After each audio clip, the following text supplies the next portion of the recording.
In this video, the team led by Lagena, metal detection specialist Gary Drayton, and archaeologist Fiona Steele investigates a mysterious stone foundation on Lot 5 on the western side of Oak Island.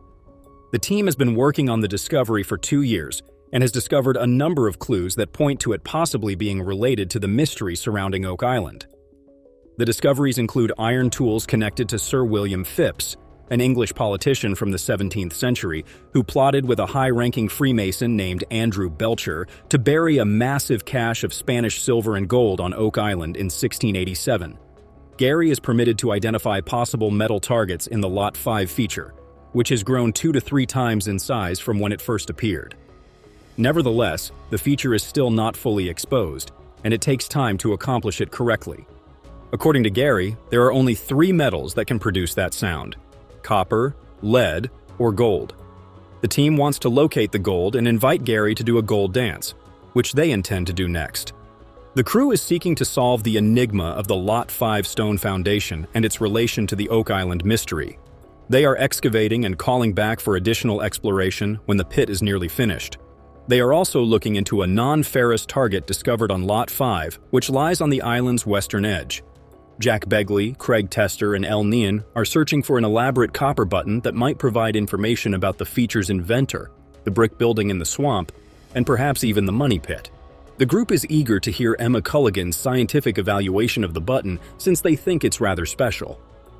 X-ray fluorescence mapping creates a 2-dimensional image that highlights an object's finer details and can assist in determining when it may have been generated by using highly concentrated X-ray radiation to assign colors to individual elements on the surface of artifacts. The button features an elaborate floral design within and has an English flavor to it. Gary thinks it might be a fine jacket button or a cuff button, but its modest size suggests it might be from the late 1600s. The button's worn look complements Sir William's fingers, and the outer ring seems to have a design on it. The team is searching for a unique button near the rounded stone foundation on Lot 5 and its connection to Sir William Phipps. They are also working on a speculative date for the button and are thrilled about the possibility of discovering a deep story in the button's creation and how it made its way to the island. They hope to return after the button is discovered and its connection to Sir William Phipps. King James II of England ordered Sir William Phipps to carry out 2 salvage operations of the sunken Spanish treasure galleon near the Dominican Republic in 1687. But Phipps and his assistant Captain Andrew Belcher delivered less than half of the silver and gold treasure listed on the ship's manifest. Some of the treasure was secreted to Oak Island, according to 32nd Degree Freemason. The team believes the feature may be much older than first believed. The button's flower design is an intriguing discovery, but they need to learn more to fully comprehend its significance. Scott Clark's theory states that a button found on the conception may be another clue supporting this theory, similar to the iron tools found in the Roundfield feature linked to William Phipps. The group expresses gratitude to everyone for their efforts and promotes deeper comprehension of the button's significance. Billy Gart and Gary Drayton, metal detectorists Gary and his nephew Alex, are prepared to go down the mysterious cobblestone road in the northern marsh. They are close to the coast and are aware that there has been a lot of activity. Rick, his nephew Drayton, and Alex believe the swamp. Dr. Spooner said the paved area is uncommon in nature. Rick wants Tom to examine the strange wood and stone feature discovered a day earlier. The 14-foot log is beneath a large root structure. These findings could provide evidence that Oak Island was a multi-generational attempt to conceal something. Since it's difficult to bring those large logs out here, and the rocks in a row beneath Billy provide interest, Tom believes they either did it or they didn't. The first log they found is well made, with platform logs on top and carry logs supporting the structure. Several logs flow this way and another there. Alex noticed a carefully positioned layer of cobbles at the bottom of the pit. This enigma would be hefty. Elle finds it odd, but Dr. Spooner is qualified to provide a thorough evaluation, so they will invite him to collect organic samples that can be traced back in time to determine what transpired.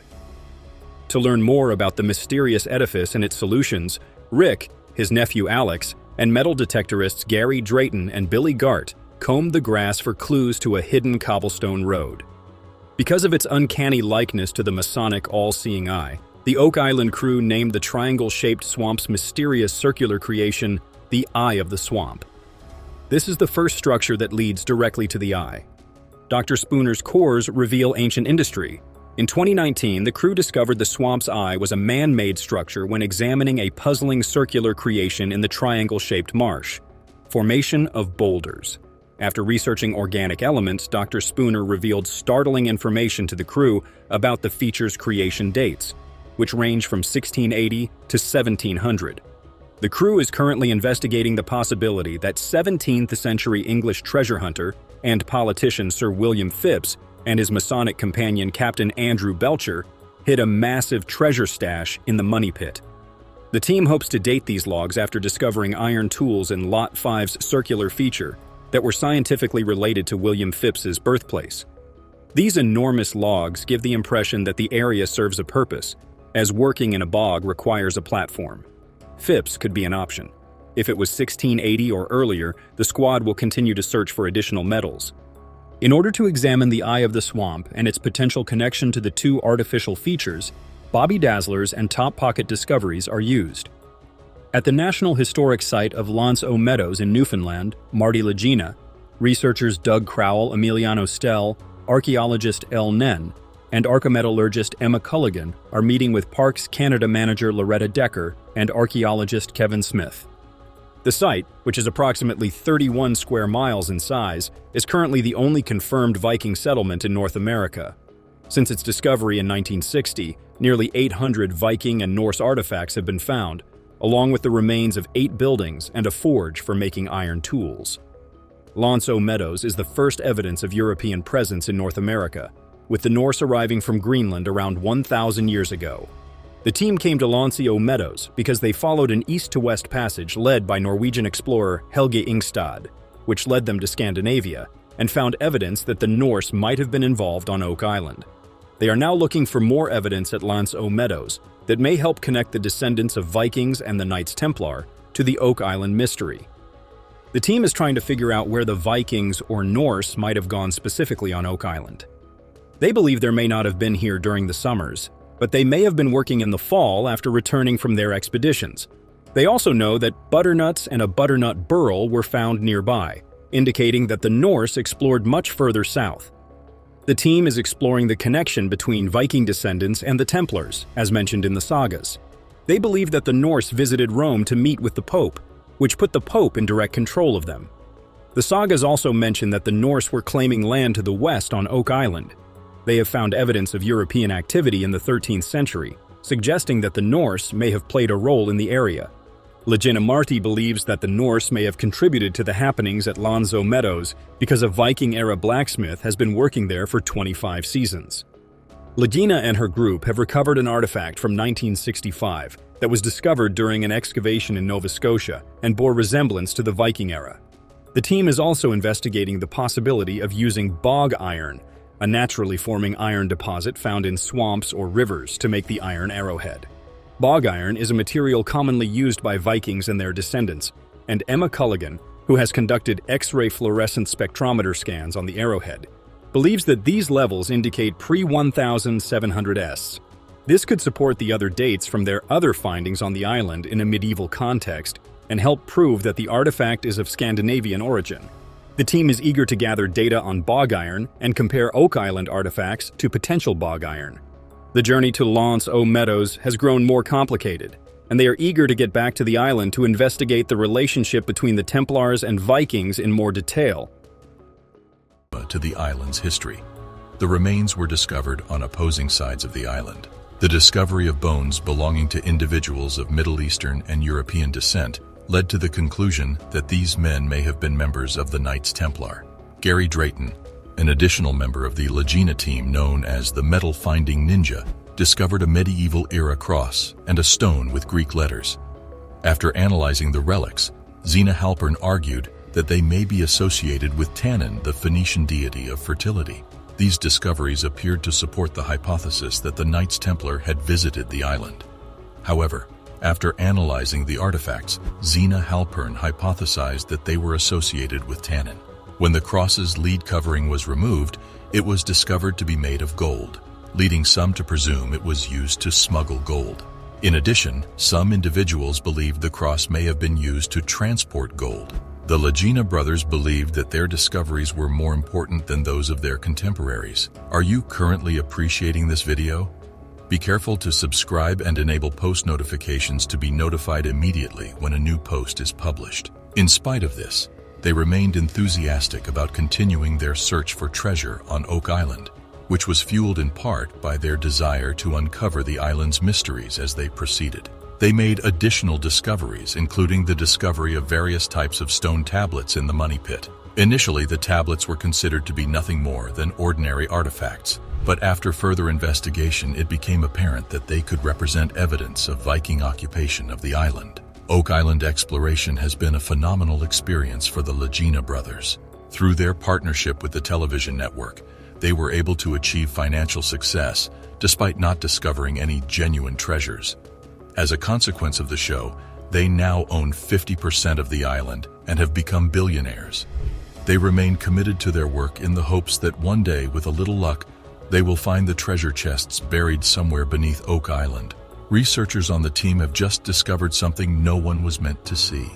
Scientists have at last disclosed what lies at the bottom of the Oak Island money grave. It's similar to a traditional tale about concealed riches and traps, but with a twist. Despite the fact that we know precisely where the treasure is concealed, recovering it has proven to be an arduous task. In most instances, the greatest difficulty in locating buried treasure is in locating it. In this case, however, it is retrieving it that poses the greatest challenge. Numerous individuals have theorized and attempted to solve this issue, but no one has yet been successful. The mystery encircling Oak Island and its fabled lost wealth has attracted countless treasure hunters for over 2 centuries. But scientists have now revealed what is at the bottom of the Oak Island money pit. Despite the efforts of numerous people, including notable figures such as Franklin D. Roosevelt, Errol Flynn, and John Wayne, the treasure remained stubbornly buried in the earth, resulting in the deaths of several people. In 1795, a man named Daniel McGinnis discovered a strange circular depression on an uninhabited island off the coast of Nova Scotia. McGinnis, a fan of the genre, decided to investigate the depression after hearing rumors that Captain Kidd had buried 2 million pounds of treasure east of Boston. The following day, McGinnis and his companions returned to the site and began excavating. Initially, the ground was very soft, but after roughly 3 meters, they struck something solid. It was a piece of oak, not a hoard of gold. Initially, this did not appear to be much, but as the men delved deeper, they discovered another plank, and then another. Along the sidewalls of the trench they were excavating, they also observed what appeared to be pick and shovel marks. Someone excavated and then filled in the trench many years ago. Due to the island's size and isolation, it is highly unlikely that someone dug such a large and deep grave for any purpose other than to conceal something of great value. The search for the missing treasure of Captain Kidd had officially begun. However, despite vertically descending the equivalent of 3 stories, no treasure was discovered. The workers ran out of resources, time, equipment, and people, and gave up constructing the massive hole in the earth, henceforth referred to as the money pit. The money pit on Oak Island had attracted treasure hunters from all over the world, despite the fact that excavation had been abandoned following a failed initial attempt. In 1802, 30 men from the neighboring hamlet of Onslaught arrived with shovels and pickaxes and began excavating the ditch, making it deeper than it had been previously. Approximately 27 meters in depth, they discovered a large stone engraved with a cipher that, when deciphered, would disclose a hidden message, as well as wooden platforms spaced at 3-meter intervals. 10 feet down, 2 million pounds are concealed. However, disaster struck just as it appeared that Captain Kidd's treasure had been found. The Onslaught personnel returned to the money pit one morning to discover that it had been completely submerged by 18 meters of water. Due to this strange and unanticipated event, the extracted shaft is now useless and cannot be used for further excavation. The Onslaught's troops, undeterred by their defeats, resolved to dig a shaft parallel to the money pit in order to access the treasure from the side. The fact that the second shaft also filled rendered their efforts futile and compelled them to abandon their goal. Another determined search for Captain Kidd's concealed treasure did not commence for nearly 50 years. In 1849, a team from Toro arrived and redigged the 2 holes that the Onslaught crew had dug. The water filled the openings once more, rendering their efforts futile. The Toro firm observed an anomaly that the Onslaught crew did not notice. A portion of the water in the pits was mildly salty, and its level appeared to vary with the tide. This suggested that seawater was finding its way into the Money Pit, which was located approximately 40 meters inland. Following a search of the island's shores, the crew discovered the beginning of a small canal that led to the Money Pit, which was located deep below. This was the first indication of the odd, unexplainable events that would plague the search for Captain Kidd's wealth. The treasure hunters were determined to obtain Captain Kidd's loot, but the discovery of the mined flood system was a significant setback. Despite the apparent value of whatever was at the bottom of the hole, accessing it was exceedingly difficult due to the elaborate security measures in place. The Toro crew dug numerous shafts to approach the pit from a variety of directions, but their efforts were frequently thwarted by water and sudden cave-ins. They were ultimately compelled to abandon their search for the treasure, forever altering the allure of Oak Island. Since then, swarms of people have flocked to Oak Island in the hopes of excavating the Money Pit's buried riches. Over the past 170 years, countless explorers have flocked to Oak Island in quest of the rumored legendary treasure buried at the bottom of the Money Pit. Some have attempted to avoid the complex booby traps in the flood tunnels, while others have dug ditches on other parts of the island, frequently at the cost of human life and spawning fanciful rumors of a curse.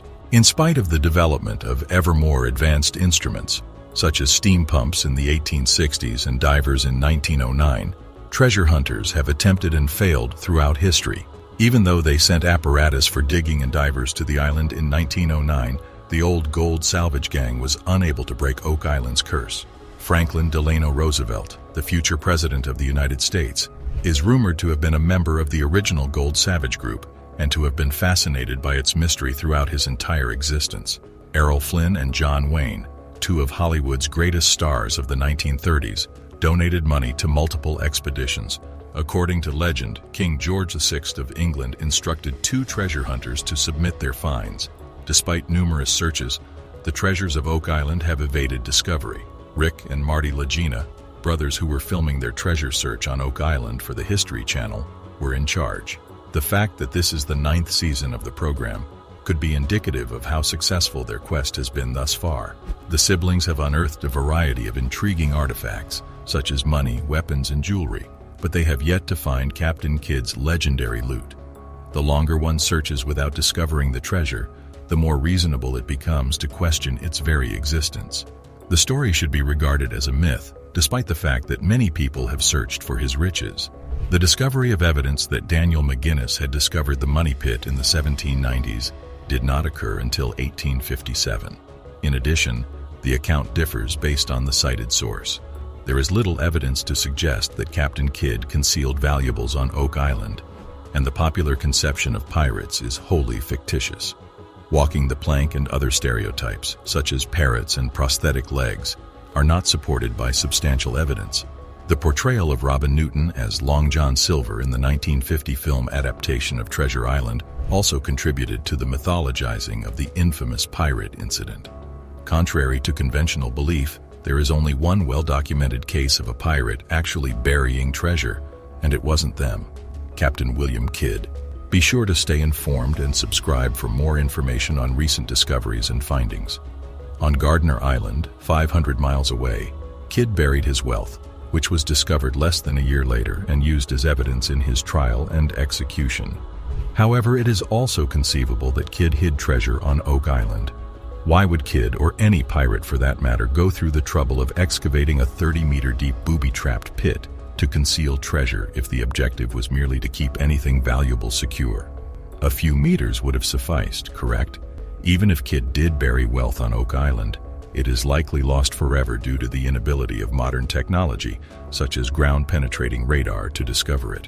In 1995, the Woods Hole Oceanographic Institution conducted a scientific investigation of Oak Island to locate any concealed treasure. As a result of their investigation, under layers of snow and ice, Oak Island is committed to keeping its secrets buried during the winter. The representative of Kellyo, another treasure hunter, is Dave Spencer. In order to get more accurate data than they did, Gary Drayton and the father and son team, Bob and Robert Leonard, are traveling to the frozen marsh. The team used the DeepMax X6, a sophisticated metal detector with a larger frame coil and mounted on a sled, last summer with the goal of finding metal objects up to 40 feet underground. The data gathered can be examined in a three-dimensional map, which may show the location of potentially valuable items. Lagena.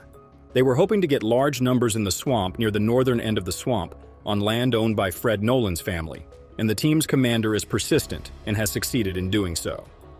Lagena recently discovered a sizable wooden stake that was carbon dated to the 1500s and was thought to be proof of survey markers that were used to lay out the limits of a big construction project centuries ago. Fred came to the conclusion that Oak Island was originally two islands that had been intentionally connected by the triangle-shaped marsh. Dan and Fred hauled one up together, chopped off the tip, and sent it to be carbon dated. The team is thrilled with the findings but is careful not to become overly thrilled. They intend to return and run the detector once more to determine their current position. Through metal detecting tools and a methodical approach to excavation, the Oak Island team is committed to uncovering the secrets of the island's past. They hope to uncover gold, silver, and other priceless historical artifacts buried beneath the ice, and their work will remain essential in the continuous hunt for the answers to the Oak Island mystery. While exploring the enigmatic triangle-shaped marsh on Oak Island, Rick and Marty Lagena discover a survey stake that is verified and raises the possibility that it was created by humans. The stake is preserved from the bottom, giving it a sense of age and time. The stack's appearance impresses Marty, and her degree of suspicion decreases. The group is also asked to look into the ghost and curse stories from Oak Island. Rick and Marty zoom in on the first stake, which resembles a skull, 10 times.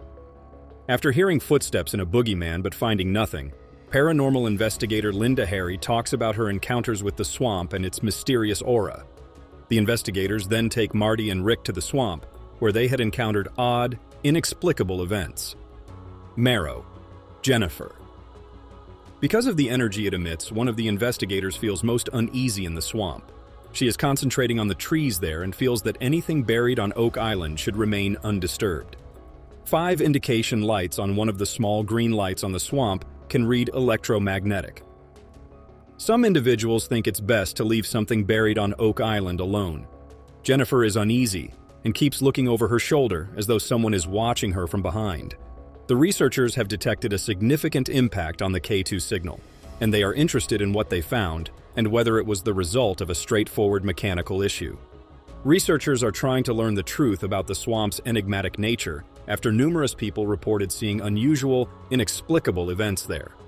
The plot centers on Rick and Marty Lagena, who have spent excessive amounts of time and money on this quest but are not happy with the outcome, as they attempt to uncover a mystery that dates back 2 million years on Oak Island. Marty is worried that time is running out, and that they should use the remaining weeks investigating other possible treasure sites because he thinks that if there is an Oak Island curse, it is at the Oak Island swamp.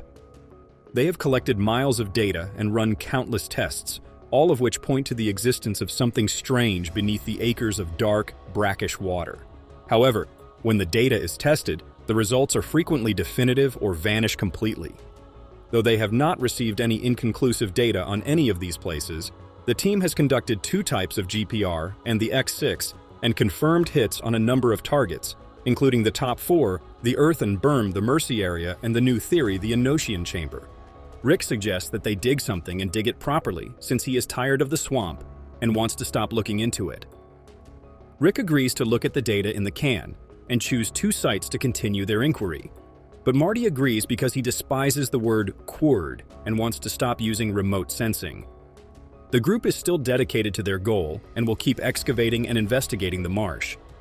Starting with a moo and target anomaly on Oak Island, which they believe will be the first time they have discovered something resembling a ship's railing, the team is investigating a swamp in the Bahamas in order to find crucial clues and possible hideaway sites.